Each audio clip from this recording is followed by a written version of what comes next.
अस्सलामुअलैकुम। कराची में अफसोसनाक वाक़िया। कोरंगी में स्टेट एजेंसी में झगड़े के दौरान फायरिंग, 2 अफराद जाँ बाग। इलाका फायरिंग से लरज़ उठा।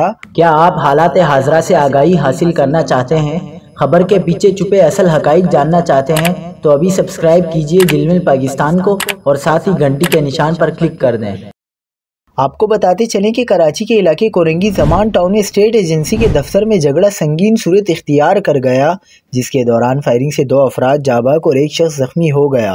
वाक़ई के बाद इलाके में खौफ और हिरास फैल गया, जबकि पुलिस की भारी नफरी मौके पर पहुंच गई। SSP कोरंगी तारिक नवाज के मुताबिक वाक़या कोरंगी ज़मान टाउन सेक्टर 51C में पेश आया, जहां जायदाद के लेन देन के मामले पर 2 ग्रुपों में तल्ख कलामी के बाद फायरिंग हो गई।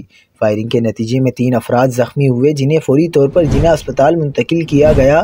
ताहम 2 अफराद दौरान इलाज दम तोड़ गए। पुलिस ने जाए वक़ुआ को घेरे में लेकर शवाहिद इकट्ठे कर लिए हैं और इब्तिदाई तफ्तीश शुरू कर दी है। हुक्काम के मुताबिक वाक़ये की वजूहात का तयन किया जा रहा है और मुलव्विस अफराद की गिरफ्तारी के लिए छापे मारे जा रहे हैं।